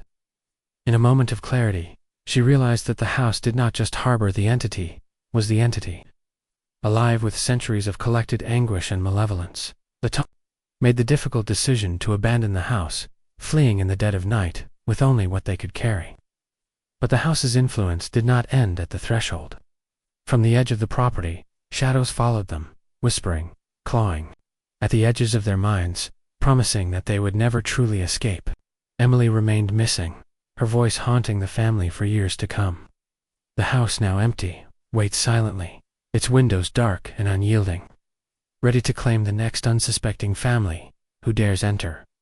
To this day, Pine Hollow residents speak in hushed tones about the old Victorian house, warning outsiders to stay away. Visitors report glimpsing a small girl in the windows, staring vacantly, while shadows twist unnaturally inside. The legend of the Thompson family has become another layer of fear in the town's history, a chilling reminder that some places are alive, some entities are eternal, and some horrors cling to the innocent with an unrelenting grip. Let's move to our 10th story. It began as an ordinary summer evening for Henry Parker, a local courier in the outskirts of Louisville, Kentucky. He had finished his last delivery and was driving home along a seldom used road that wound through thick forests and abandoned farmland. The air was heavy with the scent of rain and earth, and the sun had already dipped below the horizon, leaving the sky a bruised purple. Henry's headlights cut a narrow path through the darkness, illuminating patches of fog that clung stubbornly to the trees. Yet, as he rounded a curve, he noticed something unsettling. A small, dilapidated house, standing alone in a clearing, one he had never seen on his usual route. Its windows were dark, the paint peeling in long strips, and the structure seemed to sag under the weight of its own decay. Compelled by curiosity, or perhaps an inexplicable pull from the unknown, Henry slowed his truck. There was a faint flicker of movement in one of the upper windows, like a shadow darting quickly behind a curtain. He shook his head, dismissing it as a trick of his eyes. But the moment he continued driving, he felt as though the house itself had marked him. It was not fear at first, more a subtle, gnawing sense that he had entered a threshold he was not meant to cross. The following night, Henry returned, unable to resist the urge to investigate. He parked along the edge of the clearing, flashlight in hand, heart pounding. The front door creaked open as he approached, though no wind stirred the air, and inside, the house smelled of damp wood and mildew, layered over the sharp temps of something metallic. The air felt dense, almost viscous, like it resisted movement. He moved carefully, each step causing the floorboards to groan in protest. Shadows seemed to shift at the periphery of his vision, and every time he turned, he thought he glimpsed a figure watching him from the corner of a room. As Henry explored, he discovered a small study tucked behind the main living area. The desk was covered with yellowed papers, journals that chronicled the daily life of a man named Samuel Wainwright, who had lived there over a century ago. At first, the entries seemed innocuous, accounts of farming, local events, and family matters. But as Henry read further, the tone changed. Samuel wrote of strange noises in the walls, of figures seen in mirrors that moved independently, and of whispers that seemed to follow him through the house. The final entries grew increasingly frantic, detailing how they had begun to communicate directly, how the house had become alive, and how Samuel feared he would never leave. The last line was smeared with ink, almost illegible, ending with, "Do not enter. They hunger." The house seemed to respond immediately to Henry's presence. A cold wind swept through the rooms, extinguishing his flashlight and leaving him In near total darkness, he fumbled for a match, lighting a small flame that cast quivering light along the walls. Then he saw it, a shadowy figure standing in the hallway. Featureless, but humanoid, its presence pressing against him like physical weight. Henry froze, the match shaking in his hand, and the figure vanished before he could react, leaving only a faint echo of movement. The following nights were a nightmare of relentless encounters.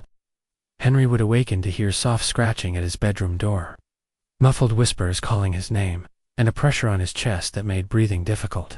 Mirrors reflected distorted versions of himself, often accompanied by shadowy companions just beyond recognition.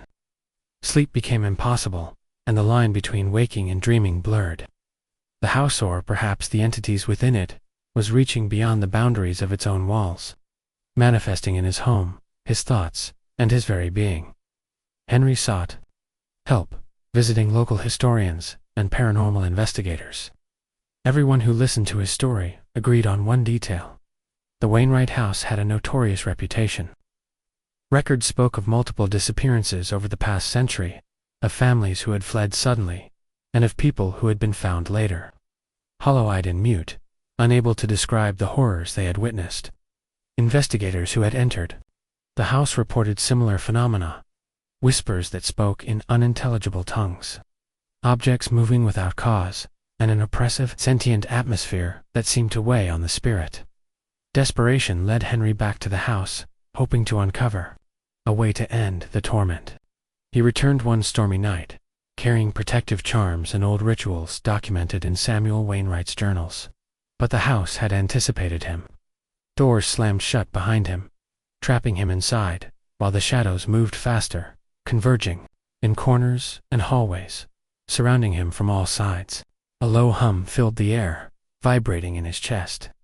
And from the darkness emerged figures, shadowy silhouettes, humanoid yet impossible in form, their limbs bending in unnatural ways.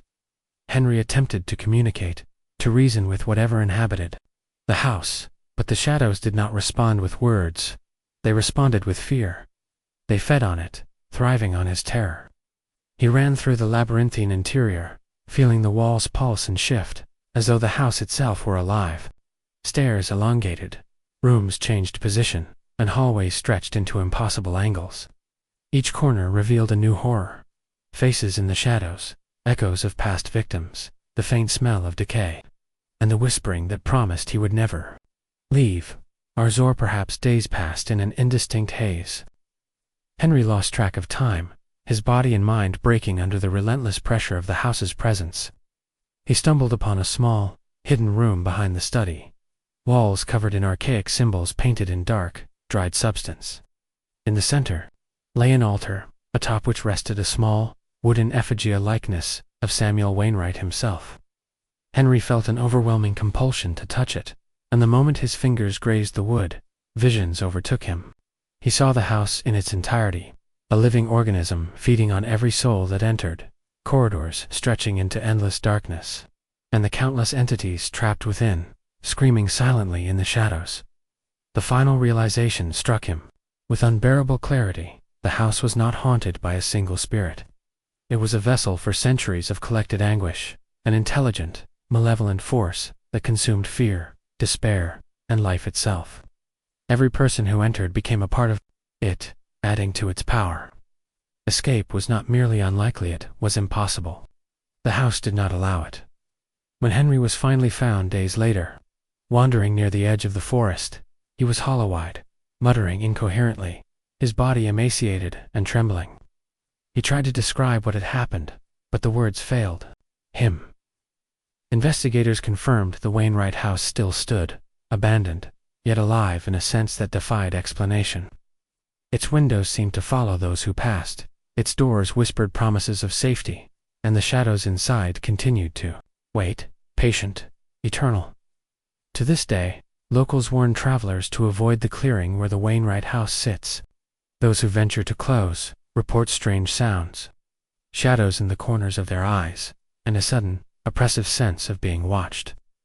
The house waits for the curious, the brave, and the unwary, promising nothing but terror and despair. Henry's story remains a chilling testament. Some places are alive, and some entities hunger endlessly, never forgiving, never forgetting. Let's move to our 11th story. It was an unusually hot August evening in rural Kentucky, when Claire Reynolds decided to take a detour on her way home from work. The sun had dipped low, casting long shadows over the fields and forests lining the back roads.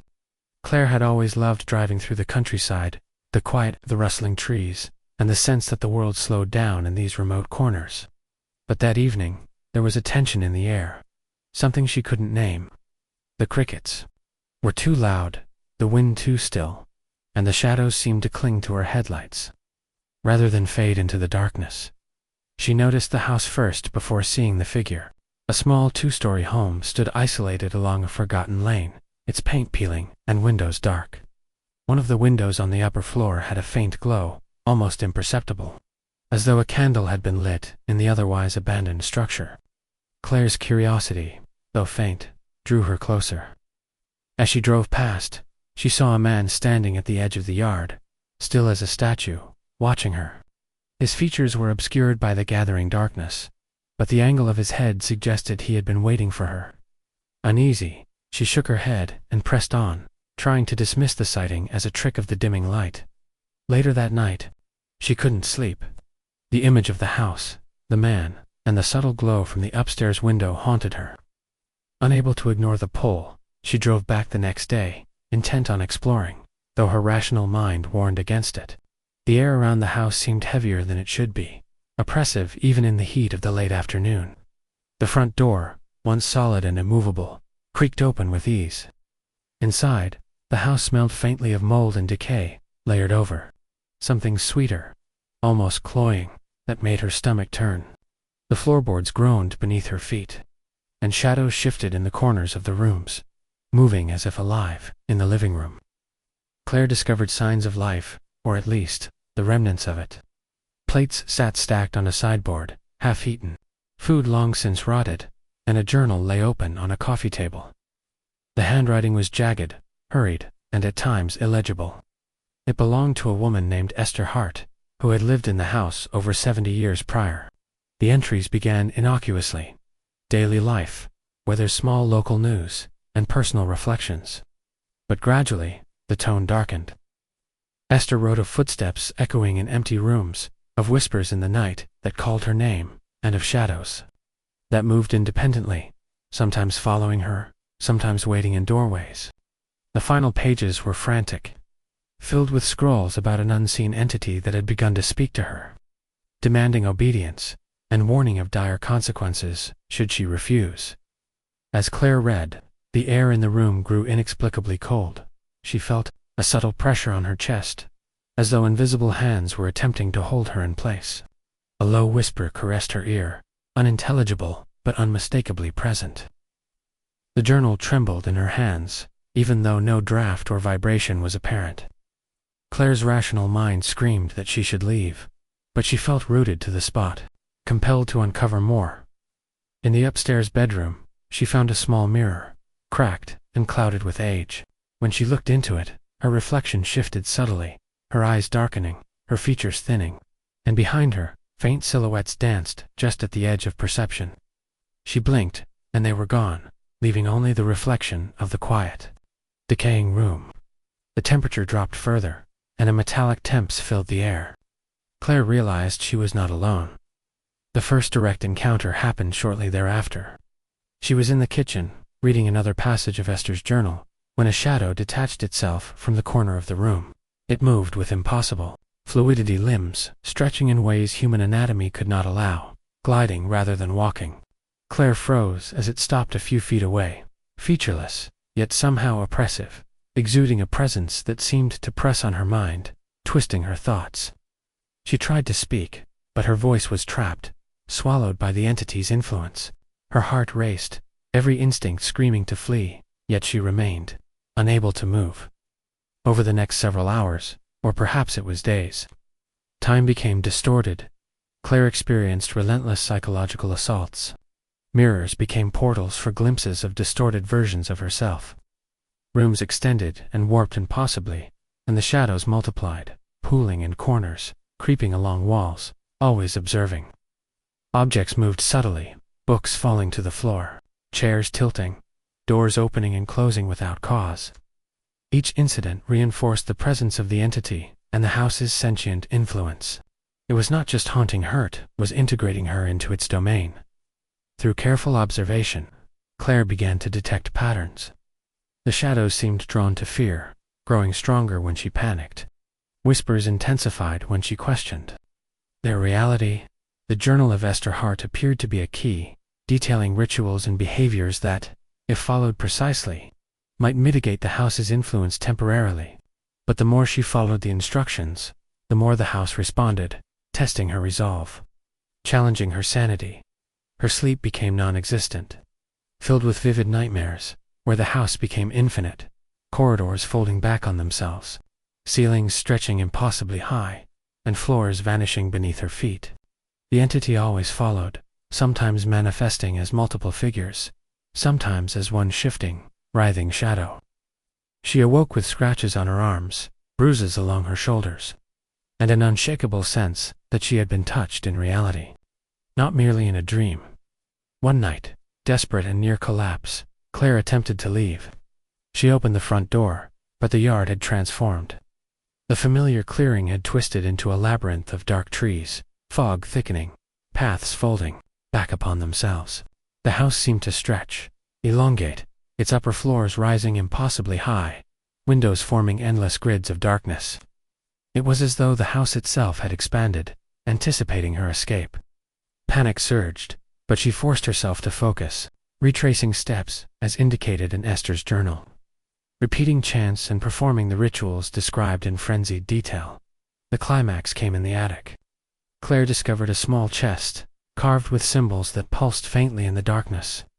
Inside lay a collection of personal items belonging to Esther Hart, jewelry, trinkets, and a photograph showing Esther standing before the house, eyes hollow, a faint shadow lurking behind her. When Claire touched the photograph, the shadows coalesced into one mass, moving as a single entity toward her. She realized that the house did not simply haunt it, consumed, integrating all who entered into its essence. Every person became another layer of fear, another thread in the fabric of its malevole. In a desperate act, Claire threw the photograph and the chest into the fireplace, flames roaring unnaturally high. The shadows recoiled, shrieking in a soundless manner, and the house trembled as though enraged.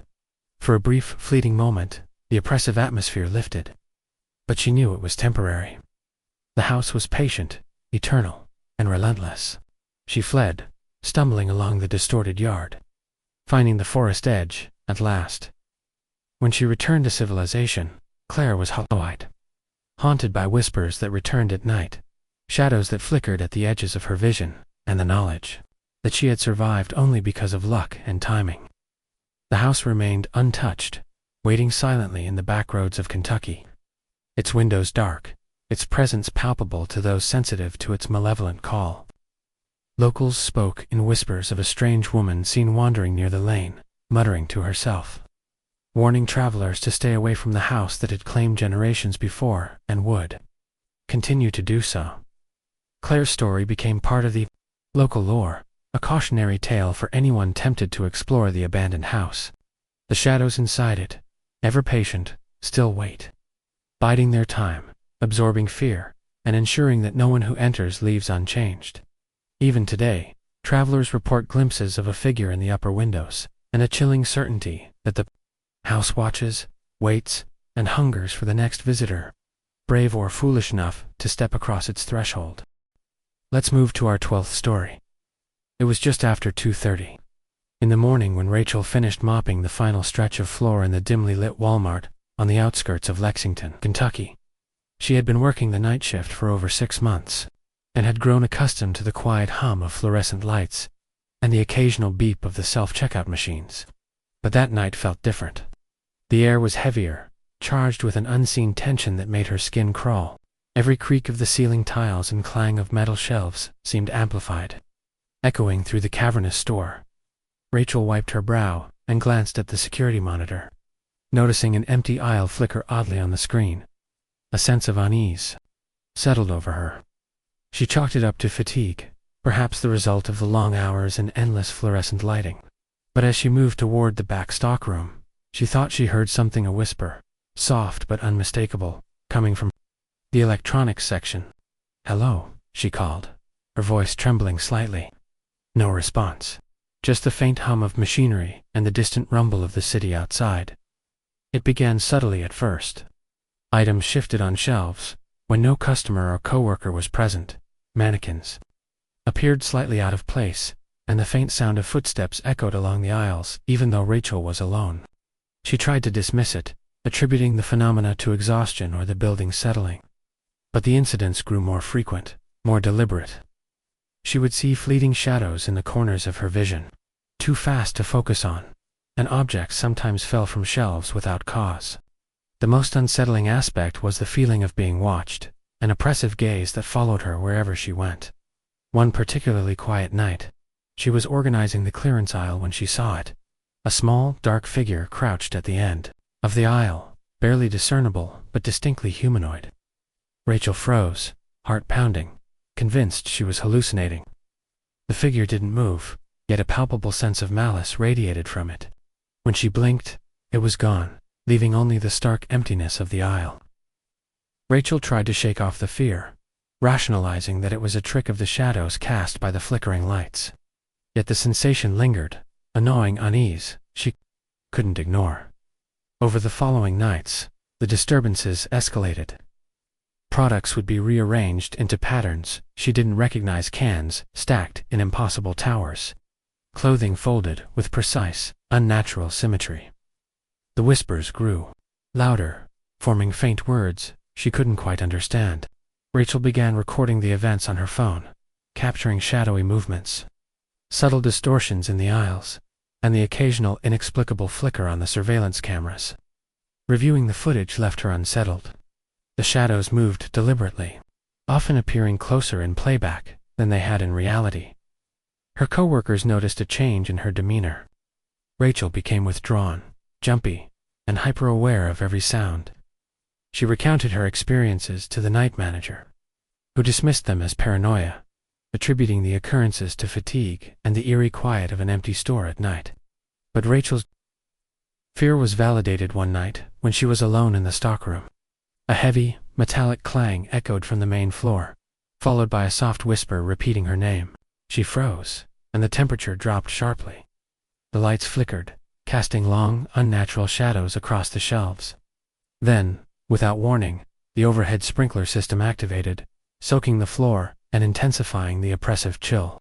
She fled, heart racing, convinced that something malevolent resided within the store. Rachel sought answers, researching the history of the Walmart building. She discovered that decades earlier, a tragic accident had occurred during the construction. The original structural worker had fallen to his death, and, according to local lore, his spirit never left. Further digging revealed multiple reports of strange occurrences, including employees hearing whispers, seeing fleeting figures, and experiencing sudden drops in temperature. While the management dismissed these accounts as rumors, the evidence painted a consistent, eerie picture. Something unseen had anchored itself to the building, feeding off fear, curiosity, and solitude. One night, the entity made itself undeniably present. Rachel was walking down the home goods aisle when all the lights suddenly went out, plunging the store into darkness. In the faint glow of emergency lights, she saw dozens of shadows moving independently across the aisles, coalescing into humanoid shapes with featureless faces. The whispers intensified, overlapping in unintelligible layers, pressing against her mind. Shelves shook violently, and products fell to the floor in a chaotic cascade. Rachel screamed, stumbling backward, her body trembling as the air grew thick, almost suffocating, desperate. She grabbed a fire extinguisher and swung it at the nearest shadow, but it passed through harmlessly. The figures did not retreat. Instead, they seemed to pulse with energy, growing more defined, more sinister with each moment. Rachel realized she was dealing with something beyond physical comprehension, an intelligence bound to the building itself, feeding on fear and testing the limits of her sanity.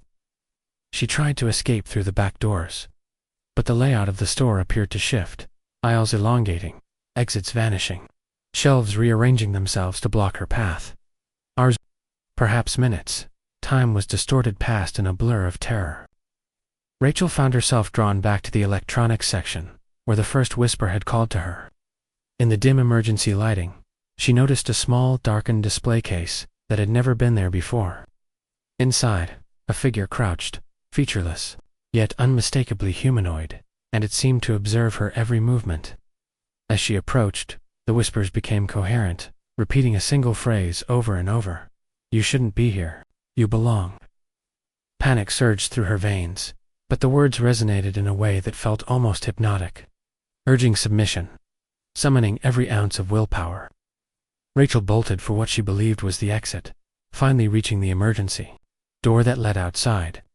She stumbled into the cool night air, gasping for breath, and looked back at the Walmart. The building loomed silently, lights flickering briefly, then returning to normal, as if nothing had happened. Yet Rachel knew that the store had marked her, left a trace of its presence within her mind. The shadows were patient, and the building eternal. It would wait, feed, and lure again, claiming any who wandered too close in the stillness of the night. In the weeks that followed, Rachel avoided the store entirely, relying on colleagues to cover shifts. Yet she could not escape the lingering effect. In the quiet of her apartment, she sometimes heard the faint hum of fluorescent lights, the soft echo of footsteps on linoleum, and whispers that seemed impossibly close, just out of sight. Friends noticed her jumpiness, her frequent glances toward corners of rooms, and her obsession with researching abandoned buildings and haunted sites. The Walmart had not only terrified her, it had changed her, instilling a lasting unease that nothing in her daily life could dispel. Local urban legends now included Rachel's story. Employees of the night shift spoke in hushed tones of the strange woman who had fled the store, warning new hires of the malevolent presence within. The entity remained, bound to the building, patient, waiting for the next night shift worker to wander alone through the aisles, tempting fate. Some claimed that those who see the shadows up close never return the same, haunted by the faint memory of a featureless figure crouched in the electronics aisle, whispering promises of fear, control, and eternal presence. Even today, the Walmart stands as it always has, lights flickering faintly after hours, the air heavy with a sense of watchfulness. Customers and employees alike have reported strange sensations, a feeling of being observed, and fleeting shadows in peripheral vision. The night shift workers tell new employees to stay close, to ignore the aisles when empty, to never wander alone, and the entity waits patiently, eternal, feeding on the unease, the fear, and the curiosity of anyone who dares to traverse the dim, silent expanse of the store after midnight.